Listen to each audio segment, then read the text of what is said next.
Halo teman-teman semuanya, selamat datang di video kami. Kami adalah mahasiswa Kesehatan Masyarakat 2025 dari kelas A.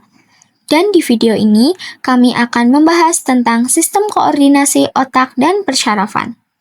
Perkenalkan, nama saya Viantika Tarisha dengan NIM I1A025008 dan rekan-rekan saya Fitri Dia Sapira dengan NIM I1A025018, Hanum Faslina dengan NIM I1A025021, dan yang terakhir ada Quratul Nabila Atiko Syahid dengan NIM I1A025036.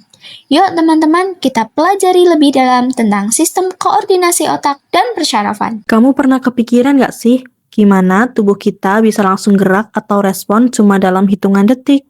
Iya, aku juga sering mikir. Kadang, cuma dengar suara kecil aja, badan kita bisa langsung kaget. Kayaknya ada ya sistem khusus yang mengatur itu semua. Betul banget, itu semua diatur sama sistem koordinasi. Sistem yang ngehubungin otak dan saraf untuk ngatur gerak, respon, sampai proses berpikir. Jadi, sistem koordinasi itu semacam mekanisme yang bikin tubuh kita saling terhubung dan bekerja teratur gitu ya? Iya, intinya sistem koordinasi itu tugasnya nerima informasi, ngolahnya di otak, lalu ngirim balik perintah ke bagian tubuh yang butuh, makanya semua aktivitas kita bisa terarah. Menarik juga ya. Kalau gitu, coba kita lihat lebih jelas gimana otak dan saraf bekerja dalam sistem ini. Sistem koordinasi adalah sistem tubuh yang mengatur, mengendalikan, dan menghubungkan semua aktivitas tubuh. Sistem ini memastikan tubuh bisa bergerak, merasakan, berpikir, sampai bereaksi cepat saat ada rangsangan.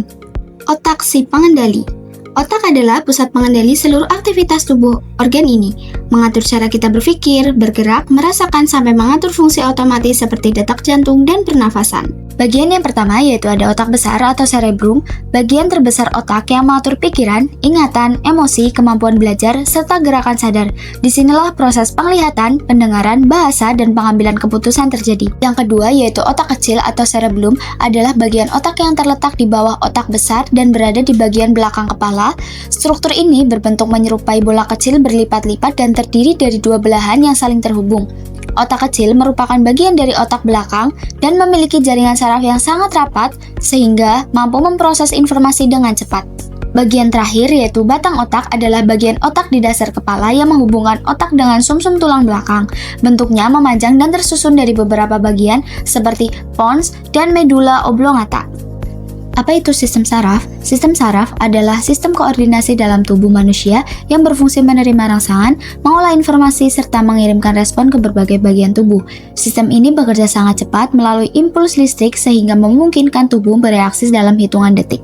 Fungsi utama sistem saraf itu sendiri yang pertama yaitu menerima rangsangan dari lingkungan eksternal maupun internal, yang kedua mengolah informasi di pusat pengendalian, yang ketiga mengirimkan respon berupa gerakan sadar maupun tidak sadar, yang keempat mengatur koordinasi organ tubuh agar bekerja selaras, dan yang terakhir yaitu menyimpan memori dan mengatur proses berpikir. Susunan sistem saraf. Sistem saraf dibagi menjadi dua bagian besar. Yang pertama yaitu sistem saraf pusat atau SSP. Terdiri dari otak yang berfungsi sebagai pusat pengendali berbagai fungsi. Yang kedua, sumsum tulang belakang, menjadi jalur utama untuk mengirimkan pesan antara otak dan seluruh tubuh.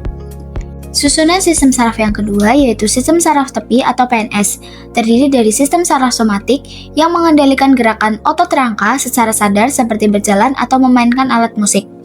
Yang kedua, sistem saraf otonom, mengendalikan fungsi tubuh yang terjadi secara otomatis dan tidak disadari. Sistem dibagi lagi menjadi dua bagian yaitu sistem saraf simpatik dan sistem saraf parasimpatik. Sel saraf neuron. Sel saraf neuron merupakan struktural dan fungsional utama sistem saraf. Tugas dari sel saraf adalah menerima dan mengirimkan impuls. Bagian sel saraf neuron yang pertama yaitu dendrit yang menerima rangsangan. Yang kedua, badan sel yang memproses informasi. Yang ketiga, akson yang mengantarkan impuls ke neuron lain, dan yang terakhir yaitu sinapsi atau tempat penghantaran impuls antara neuron dengan bantuan neurotransmitter seperti dopamin, asetilkolin, dan lain-lain. Kesimpulan, sistem koordinasi, otak dan saraf bekerja sebagai pengatur utama seluruh aktivitas tubuh dengan menerima, memproses, dan mengirimkan informasi ke berbagai organ.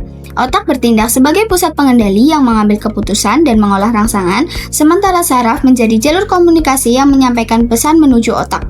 Kombinasi keduanya memungkinkan tubuh bergerak, merasakan, bereaksi cepat terhadap lingkungan, serta menjaga fungsi vital tetap berjalan secara otomatis dan terkoordinasi. Berikut adalah referensi dari materi yang telah kami sampaikan. Mungkin hanya itu saja materi yang dapat kelompok kami sampaikan. Terima kasih.